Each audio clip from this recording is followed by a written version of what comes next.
Alors, sur cette vidéo, je vais prendre le temps de répondre aux questions qu'on me pose le plus souvent concernant les cours de guitare que je donne. Soit des élèves, soit des gens qui veulent prendre des cours avec moi. Et c'est probablement les mêmes questions que toi tu te poses avant de prendre des cours. Alors, première question. Je suis complètement débutant. Est-ce que je peux quand même prendre des cours avec toi? Alors oui, bien sûr, si tu es débutant, même si tu n'as jamais touché d'une guitare, tu peux prendre des cours avec moi, par exemple. Et surtout si tu as besoin d'être guidé et que tu n'es pas assez autodidacte pour te débrouiller tout seul pour avoir les bases. Par contre, je te préviens qu'en général, la guitare, c'est un instrument facile, mais au début, c'est un peu ingrat. Donc, du coup, lorsque tu es débutant, tu peux avoir l'impression que c'est difficile, que c'est même impossible de jouer la guitare, mais c'est une fausse impression. En vrai, il faut vraiment dépasser la première étape, et si tu es aidé par un prof dans cette première étape, c'est mieux. Une fois que tu passes cette barrière, tu te rends compte que c'est un instrument très facile, une fois que tu comprends les principes, et tu peux jouer plein de choses parce qu'il a des principes, en gros. Donc, du coup, que tu répètes. Et donc, oui, si tu es débutant, tu peux prendre des cours de guitare et c'est tant mieux. Est-ce que je peux commencer la guitare si j'ai plus de 40 ans? Alors oui, après 40 ans, tu peux apprendre à jouer de la guitare, sauf si tu as un problème de mobilité. Mais oui, tu peux le faire. Il y a un certain avantage parce que quand on est plus âgé, on est plus mature, donc on peut plus facilement apprendre les côtés chiants d'apprendre, c'est-à-dire les côtés où on est censé avoir de la discipline, à faire des choses qui sont contraignantes parce qu'on voit, on comprend mieux que ça nous mène quelque part. Tandis que quand on est plus jeune, on cherche plutôt un truc plus immédiat, plus facile. Donc du coup, oui, après 40 ans, tu peux apprendre à jouer de la guitare. Et d'une certaine façon, c'est mieux. Est-ce que je peux apprendre les morceaux que j'aime? Alors oui, je peux relever très facilement les morceaux en quelques secondes lorsque j'écoute. Donc du coup, même si je ne connais pas les morceaux, tu peux me montrer, je peux l'apprendre en quelques secondes et je te le montre. La seule chose, c'est que en général, j'aime bien qu'il y ait un équilibre dans les cours, c'est-à-dire il y a des morceaux imposés par moi que je trouve nécessaires pour la technique et pour apprendre des choses très diverses. Mais j'aime bien aussi qu'il ait le plaisir de jouer ce que tu aimes. Donc, du coup, j'aime bien que l'élève, il m'apporte des chansons que je ne connais pas et qui peuvent lui apprendre des choses différentes, des choses que je n'aurais pas imaginées. Et donc, c'est assez intéressant. En revanche, s'il y a une incohérence entre ton niveau et les morceaux que tu me montres, soit j'essaie de les simplifier pour que tu puisses les jouer, soit je te dis de ne pas le faire et on ne le fait pas et on le fera plus tard, lorsque tu auras le niveau pour le faire. Ça dépend. Par exemple, si tu ne sais pas faire des barrés et qu'il y a plein de barrés sur les morceaux, j'essaie de l'adapter avec un capot, mais si jamais c'est pas possible parce qu'il y a beaucoup de changements de tonalité, bah, on laisse tomber, on le fera plus tard. Voilà, c'est la seule contrainte, mais oui, tu peux jouer les morceaux que tu aimes. Est-ce que tu utilises des tablatures? Alors non, mon parti pris c'est de faire des cours de guitare et d'enseigner la guitare sans tablature. Pourquoi? Les tablatures pour moi c'est quelque chose qui est un peu bête. Bon, désolé du mot, mais c'est ce que je pense, c'est mon parti pris. Après, si tu veux juste apprendre des morceaux et que pour toi jouer de la guitare ça veut dire juste jouer des morceaux sans te prendre la tête, oui, faire des tablatures ça peut être bien. Après tu vas être dépendant des tablatures et tu vas juste faire ce que les tablatures te disent. Mais mon parti pris c'est plutôt t'enseigner les notes pour que tu comprennes la logique des notes et que tu puisses plus tard jouer des morceaux, ok, mais les jouer à ta manière et comprendre pourquoi on les joue comme ci ou comme ça et que tu puisses choisir ce que tu fais et comment tu le fais. Et peut-être plus tard, si tu comprends vraiment la logique des notes, les harmonies, les gammes et tout ça, tu puisses improviser, tu puisses arranger les morceaux, c'est-à-dire les jouer à ta manière ou peut-être composer, écrire tes propres chansons. Donc mes cours de guitare, ils cherchent plutôt à te rendre libre, à te rendre indépendant. C'est pour ça que je suis contre les tablatures. Enfin, je ne suis pas contre, tu fais ce que tu veux, mais j'enseigne plutôt avec les notes. Et aussi pour développer l'oreille, c'est-à-dire je te note les notes, tu fais la mélodie, mais c'est à toi d'entendre si ça va vers les hauts ou vers les bas, vers les aigus ou vers les graves. C'est important de développer cette sensibilité pour être indépendant et jouer d'une manière plus libre. Est-ce qu'il faut connaître le solfège pour prendre des cours? Alors ça c'est une très bonne question. Il y a une chose qui m'a beaucoup choqué parce que bon, comme tu peux l'entendre, je ne suis pas français, mais quand je suis arrivé en France, il y a un truc qui m'a un peu interpellé, c'est que tu veux savoir si quelqu'un sait conduire des voitures ou pas, et les gens ils te répondent non, j'ai pas le permis. C'est bizarre parce qu'en fait, tu as la mentalité, c'est-à-dire que moi je veux savoir si tu sais conduire des voitures vraiment. Je m'en fous si tu as le permis ou pas, tu vois. En général, ça va ensemble, mais tu peux parfaitement conduire des voitures et ne pas avoir le permis. Le permis, c'est la permission de conduire dans la route et tout ça, mais tu peux parfaitement bien gérer une voiture et ne pas avoir le permis parce que tu l'as loupé ou autre, tu vois. Donc du coup, c'est intéressant comme réponse et comme mentalité, tu vois. Je n'ai pas le permis, Je n'ai pas la permission de conduire. Donc du coup, j'ai l'impression parfois, c'est une analogie un peu, grotesque, mais pas tout à fait fausse. Si tu demandes à quelqu'un, allez, est-ce que tu fais de la musique? Non, je ne fais pas du solfège. Parfois, tu peux entendre des choses un peu brutales comme ça. C'est-à-dire, les gens, on dirait que le solfège, c'est vraiment un gros truc, et comme si ça te donnait la permission d'être musicien. Non, j'ai pas fait le conservatoire, non, je connais pas le solfège. Mais en fait, ça, c'est vraiment une fausse idée. Déjà, le solfège, c'est juste écrire de la musique, écrire des partitions. Et voilà, ça s'arrête là. Si tu veux jouer de la musique classique, oui, c'est nécessaire d'apprendre le solfège, parce que c'est plus précis et tout ça.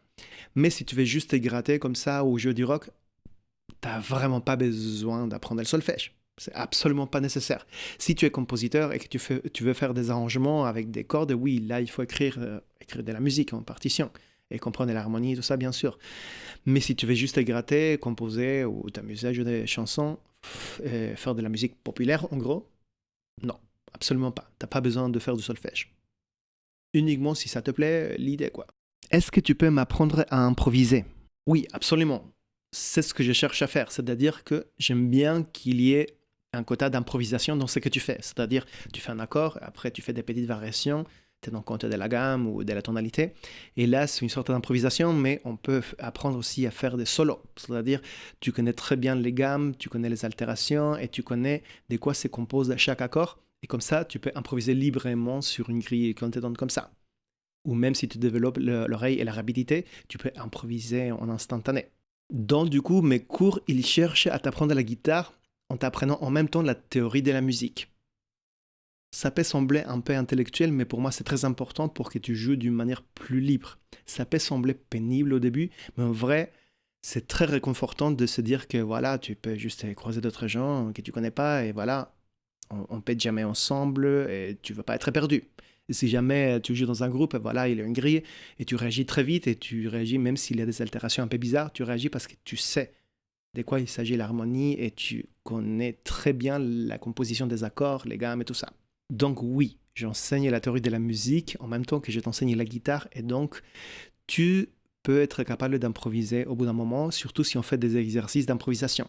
Donc on apprend les gammes, et après on apprend à se balader dans les gammes d'une manière désordonnée pour que tu puisses vraiment réagir vite et apprendre petit à petit la rapidité, la capacité de réaction. En gros, improviser, c'est comme composer, mais en instantané. C'est-à-dire, tu as une idée de mélodie, voilà, très rapidement.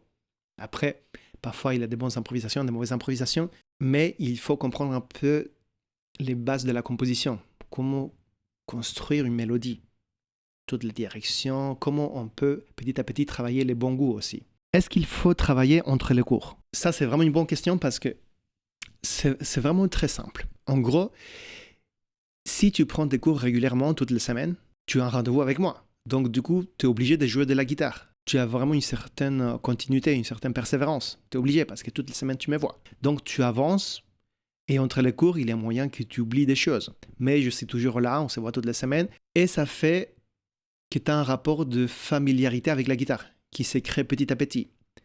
Et donc, pour être honnête, la plupart des gens, ils ne révisent pas entre les cours parce qu'ils n'ont pas le temps ou parce qu'ils n'y arrivent pas. Mais si tu révises entre les cours, même une fois ou même un petit peu par-ci par-là, tu avances aussi, mais beaucoup plus rapidement sur le long terme. Voilà, c'est ça la vraie différence. Et que tu oublies moins souvent les choses, et voilà. Donc du coup, c'est vraiment une question de vitesse d'apprentissage, mais tu peux réviser ou pas. Et je te conseille évidemment de réviser, parce que comme ça, tu profites mieux des cours, mais ce n'est pas obligatoire, on va dire. Ça dépend vraiment des attentes. Si tu veux vraiment devenir un très bon musicien tout de suite et très vite, et puis il faut vraiment réviser entre les cours. Donc c'est vraiment une question qui a un lien avec ton rapport au temps et à tes objectifs. Combien ça coûte un cours? Alors mes cours de guitare, ils coûtent 50 € pour un cours de 45 minutes s'ils sont face à face, en région parisienne, et ça coûte 50 € pour 1 heure en visio. Et si 50 € par cours, c'est trop cher pour moi, alors si c'est trop cher pour toi, ce qu'on peut faire, c'est des cours en groupe. Soit toi, tu connais des gens qui veulent apprendre la guitare avec toi, et qui vous avez plus ou moins le même niveau, on peut composer un groupe. Alors du coup, par exemple, si vous êtes 2, vous payez 35 € chacun. Si vous êtes 3, vous payez 30 € chacun, et ainsi de suite. Et quand on est en groupe, les cours, ils durent forcément 1 heure. Parfois un peu plus, ça dépend du créneau horaire. mais ça a tendance à durer plus parce que bon, il y a plus de monde, donc du coup, il faut vraiment gérer plusieurs personnes. C'est un peu plus marrant aussi, on se marre plus, on va dire, les gens ils rigolent et tout ça. Et on apprend aussi du fait d'observer comment ça se passe chez l'autre, c'est assez rassurant aussi. Par contre, oui, quand on fait des cours particuliers juste en face à face, on avance plus vite parce que je me concentre que sur toi. Et voilà, donc on fait vraiment un plan de travail personnalisé. Mais quand tu fais des cours en groupe, c'est un peu plus marrant, c'est moins cher. Et voilà, c'est une option intéressante pour toi si tu veux. Est-ce que tu peux former un groupe si je n'ai personne avec qui venir? Bon, ça c'est une très bonne question encore. Et si tu ne connais personne qui veut faire de la guitare avec toi, et que moi j'ai des demandes où il y a des gens qui sont seuls et qui veulent prendre des cours en groupe, après je peux les joindre. S'ils sont dans la même ville ou s'ils sont tous en visio. Donc du coup c'est possible, mais ça dépend des demandes. Donc je n'ai pas les contrôles là-dessus. Comment ça se passe concrètement le premier cours? Alors le premier cours, c'est déjà une rencontre. J'essaye de la faire courte, on va dire, dans le sens où il y a plein de choses à faire. Il faut vraiment faire une sorte de diagnostic de comment tu joues. Donc du coup, j'ai vite envie de t'entendre jouer et de voir quelles sont tes difficultés. Donc il faut que j'identifie quelles sont tes difficultés pour travailler là-dessus et qu'est-ce que je peux faire pour toi, quel type de choses tu dois travailler. Donc on fait vraiment une sorte de plan de travail. Et comment je peux t'aider sur le long terme, mais aussi pendant les cours, je fais des petites corrections, comme ça tu vois plus ou moins comment on travaille, quoi. Mais c'est intéressant le premier cours parce qu'en fait, il faut vraiment que j'ai le temps, en peu de temps, de avoir une idée générale de où tu en es dans la guitare et comment je peux t'aider. C'est un peu plus compliqué lorsque tu as déjà avancé tout seul. Parce qu'il faut vraiment que tu me montres tout ce que tu fais, quoi, et que je comprenne très vite où est-ce qu'on va. Donc, je te donne quelques indications, je te donne quelques conseils, quelques exercices pour que tu fasses de ton côté. Mais surtout, on a une vision plus claire de qu'est-ce qu'on va faire plus tard et comment je peux t'aider sur le long terme. Donc, les premiers cours, c'est plutôt comme ça. Donc voilà, j'espère que cette vidéo a été un minimum intéressante pour toi. Si jamais ça t'intéresse de prendre des cours de guitare avec moi, il faut m'écrire un mail à contact@misterma.com. Je laisse l'adresse en description. Tu me dis déjà où est-ce que tu habites. Tu me dis aussi quel est ton niveau, quels sont tes objectifs. Comme ça, je me fais une idée, quoi, de comment on peut faire. Puis, on se met d'accord pour un premier cours. Alors, c'est comme ça que ça se passe. À tout bientôt.